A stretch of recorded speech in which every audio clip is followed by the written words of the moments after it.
जय हिंद दोस्तों, स्वागत है आप सभी का आपके अपने प्यारे से YouTube channel BSR learning point में। दोस्तों, आज की इस वीडियो में हम लोग हिंदी का 12वां अध्याय जो कि है शिक्षा और संस्कृति, और यह गद्य खंड का अंतिम चैप्टर है दोस्तों, जो कि शीर्षक है शिक्षा और संस्कृति। और यह जो है महात्मा गांधी के द्वारा रचित है, जिसे राष्ट्रपिता भी कहा जाता है दोस्तों।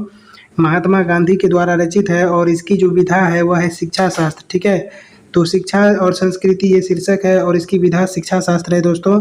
तो इस वीडियो के माध्यम से हम लोग इसके सारे के सारे सब्जेक्टिव क्वेश्चंस जो कि बोर्ड एग्जाम में पूछे जाते हैं, क्वेश्चन बैंक के प्रश्न, सिलेक्टेड प्रश्न पर हम लोग डिस्कस करेंगे। तो बने रहिए वीडियो में अंत तक। उम्मीद है कि आपको यह वीडियो देखने के बाद अन्य वीडियो देखने की ज़रूरत नहीं पड़ेगी दोस्तों, और आपका एक भी प्रश्न नहीं छूटेगा। तो चलिए, पहला प्रश्न है यहाँ पर जो कि आप देख पा रहे हैं स्क्रीन पर दोस्तों। पहला प्रश्न जो कि आपके हिंदी से है, यहाँ पर देखिए, कहता है गांधी जी। दोस्तों, कहता है गांधी जी बढ़िया शिक्षा किसे कहते हैं। तो दोस्तों, गांधी जी जो है बढ़िया शिक्षा किसे कहते हैं, यदि इस पर बात करें तो इसका उत्तर हो जाएगा दोस्तों कि गांधी जी जो हैं यह अहिंसक प्रतिरोध को गांधी जी बढ़िया शिक्षा कहते हैं। यह शिक्षा अक्षर ज्ञान से पूर्व मिलना चाहिए। दोस्तों, हम लोग क्या करते हैं, जब शिक्षा ग्रहण करते हैं तो उसे सिर्फ अक्षर ज्ञान से स्टार्ट किया जाता है, लेकिन गांधी जी का मानना है कि बढ़िया शिक्षा गांधी जी कहते हैं उसे कि अहिंसक प्रतिरोध, यानी कि न किसी से लड़ाई झगड़ा करना, न किसी को गाली देना या न किसी से झगड़ा मोल लेना, ये सारी बातें जो है अक्षर ज्ञान से पहले ही उनको सिखा देना चाहिए। इस प्रकार की शिक्षा को गांधी जी बढ़िया शिक्षा मानते हैं। चलिए अब नेक्स्ट क्वेश्चन पर चलते हैं दोस्तों। अगला प्रश्न जो कि आप देख पा रहे हैं स्क्रीन पर, कहता है दोस्तों अगला प्रश्न कि इंद्रियों का बुद्धिपूर्वक उपयोग करना क्यों जरूरी है। दोस्तों, ये क्वेश्चंस तो बार बार बोर्ड एग्जाम में पूछे गए हैं कि इंद्रियों का बुद्धिपूर्वक उपयोग सीखना जो है क्यों जरूरी है। तो दोस्तों, इंद्रियों का बुद्धिपूर्वक उपयोग उसकी बुद्धि के विकास का जल्द से जल्द और उत्तम तरीका है। दोस्तों, इंद्रियों का यदि हम बुद्धिपूर्वक उपयोग करेंगे, दोस्तों हमारे शरीर में 5 इंद्रियां हैं, जो कि आता है आपको नाक, मुंह, कान, आँख और ये सब चीज़ आती हैं दोस्तों, त्वचा, ये सब इंद्रियां हैं।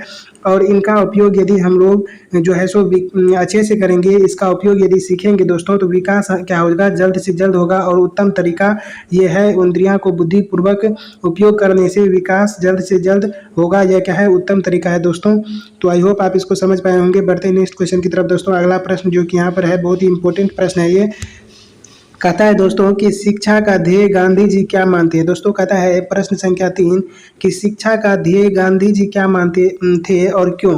तो दोस्तों, शिक्षा का ध्येय गांधी जी चरित्र निर्माण करना मानते थे। उनके विचार से शिक्षा के माध्यम से मनुष्य में साहस, बल, सदाचार जैसे गुणों का विकास होना चाहिए। और दोस्तों, यहाँ पर जो कि आप देख पा रहे हैं, कहता है कि क्योंकि चरित्र निर्माण होने से सामाजिक उत्थान स्वयं होगा। साहसी और सदाचारी व्यक्ति के हाथों में समाज के संगठन का काम आसानी से सौंपा जा सकता है। तो दोस्तों, इसमें आपको लिखना है कि शिक्षा का जो ध्येय गांधी जी मानते थे और क्यों मानते थे। इसका आंसर हो जाएगा कि शिक्षा का ध्येय गांधी जी चरित्र निर्माण को मानते हैं। दोस्तों, शिक्षा का ध्येय जो है गांधी जी चरित्र निर्माण को मानते थे, और उनके विचार से शिक्षा के माध्यम से मनुष्य में साहस, बल, सदाचार जैसे गुणों का विकास होना है। ठीक है, और उसके बाद क्योंकि चरित्र निर्माण के होने से, यदि किसी व्यक्ति का चरित्र निर्माण संभव रूप से, सफल रूप से हो जाता है दोस्तों, यदि वह चरित्र निर्माण में सफल हो जाता है, तो उसके हाथ में यदि सामाजिक उत्थान का कोई भी कार्य यदि सौंपा जाए, तो दोस्तों वह साहसी सदाचारी व्यक्ति के हाथों में यदि कोई भी संगठन का कार्य सौंपा जाए तो वह उसे अच्छी तरीका से डील करेगा दोस्तों। तो यही कहते हैं गांधी जी शिक्षा का ध्येय यही मानते थे। चलिए अब नेक्स्ट क्वेश्चन की तरफ बढ़ते हैं दोस्तों। अगला प्रश्न जो कि चौथा प्रश्न है, इसमें सारे के सारे हमने इंपॉर्टेंट क्वेश्चन लिए हैं जो कि पूछे जाते हैं बोर्ड एग्जाम में। कहता है मस्तिष्क और आत्मा का उच्चतम विकास कैसे संभव है। दोस्तों, मस्तिष्क और आत्मा का उच्चतम विकास यदि करना चाहे तो यह कैसे संभव है। दोस्तों, कहता है उत्तर में, शिक्षा का प्रारंभ इस तरह किया जाए कि बच्चे उपयोगी दस्तकारी सीखे और जिस क्षण से वह अपनी तालीम शुरू करे उसी क्षण उन्हें उत्पादन के काम करने योग्य बना दिया जाए। दोस्तों, इसका कहने का मतलब है गांधी जी का कि शिक्षा जो है सो फ्री होना चाहिए, और शिक्षा के बदले में उससे क्या लेना चाहिए, उद्योग धंधे के काम लेना चाहिए। यानी कि कोई बच्चा यदि 4 घंटा अध्ययन करता है तो 4 घंटा जा करके उद्योग धंधे में सहयोग करे और उस फैक्ट्री में काम करे, जिससे क्या हो जाएगा, पैसा आएगा और शिक्षा उसका मुफ्त में हो जाएगा। और जिस तरह से वह शिक्षा को आगे धीरे धीरे सीखता चले जाएगा, उसी तरह से वह उद्योग धंधे को भी अच्छे तरीका से सीख लेगा और काम करने के योग्य बन जाएगा। ठीक है, इस प्रकार की शिक्षा पद्धति में मस्तिष्क और आत्मा का उच्चतम विकास संभव है। इस तरह की शिक्षा यदि दी जाए तो मस्तिष्क के साथ साथ जो है सो आत्मा का भी विकास संभव हो पाएगा। तो गांधी जी का कहना था कि दस्तकारी शिक्षा होनी चाहिए, यानी कि उद्योग धंधे भी उसको सिखाया जाए और साथ साथ उसको शिक्षा भी दिया जाए, दोनों काम एक साथ किया। अगला प्रश्न यहाँ पर देखिए कहता है कि दूसरी संस्कृति से पहले अपनी संस्कृति की गहरी समझ क्यों जरूरी है। दोस्तों, दूसरी संस्कृति कहने का मतलब है जब कोई व्यक्ति किसी अन्य देश की संस्कृति के बारे में जानने का प्रयास करता है तो उसको सबसे पहले अपनी देश की जो संस्कृति है उसकी गहरी समझ होनी चाहिए।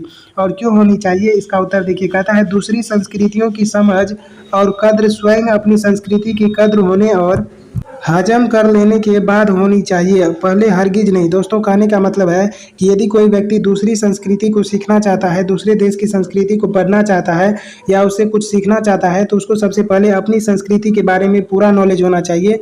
और उसके बाद कहता है दोस्तों यहाँ पर, जो कि आप देख पा रहे हैं आगे, यहाँ पर कहता है कि कोई संस्कृति इतने रत्न भंडार से भरी हुई नहीं है जितनी हमारी अपनी संस्कृति है। दोस्तों, किसी भी देश के यदि संस्कृति का बात करें तो इतना रत्न भंडार से भरा हुआ नहीं है, इतनी जो है सो उच्च संस्कृति नहीं है जितनी कि हमारी अपनी संस्कृति है। इसीलिए अपनी संस्कृति की गहरी समझ होना चाहिए।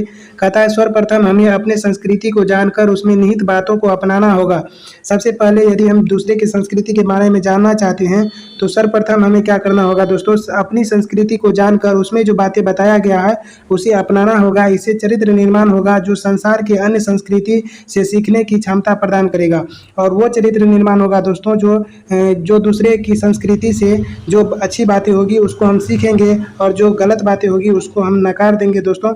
तो और दूसरी संस्कृति का कदर न करना ये भी अपनी संस्कृति की बुराई है, इसीलिए दूसरे की संस्कृति का अवहेलना नहीं करना चाहिए और जो भी अच्छी बातें हैं उससे सीख लेना चाहिए और बाद बाकी को छोड़ देनी चाहिए। इसीलिए कहता है कि दूसरी संस्कृति सीखने से पहले अपनी संस्कृति की गहरी समझ होनी जरूरी है।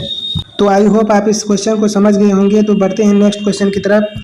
अगला प्रश्न दोस्तों आपके सामने में जो कि आप देख पा रहे हैं यहाँ पर कहता है प्रश्न संख्या 6, कहता है दोस्तों कि गांधी जी के अनुसार शिक्षा का जरूरी अंग क्या होना चाहिए। तो दोस्तों उत्तर है कि गांधी जी के अनुसार शिक्षा का जरूरी अंग यह होना चाहिए कि बालक जीवन संग्राम में प्रेम से घृणा को, सत्य से असत्य को और कष्ट सहन से हिंसा को आसानी के साथ जीतना सीखे।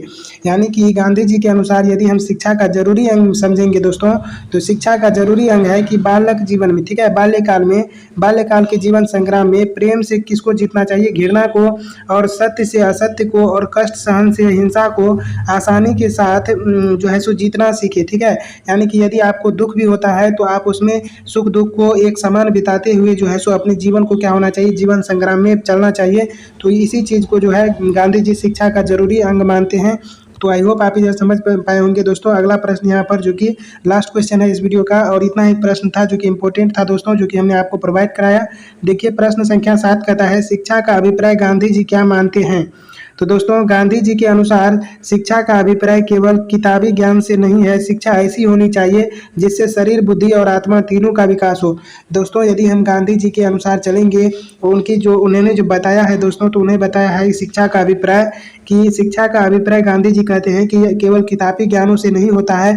यदि कोई किताबी ज्ञानों से पंडित हो जाए यह संभव नहीं है।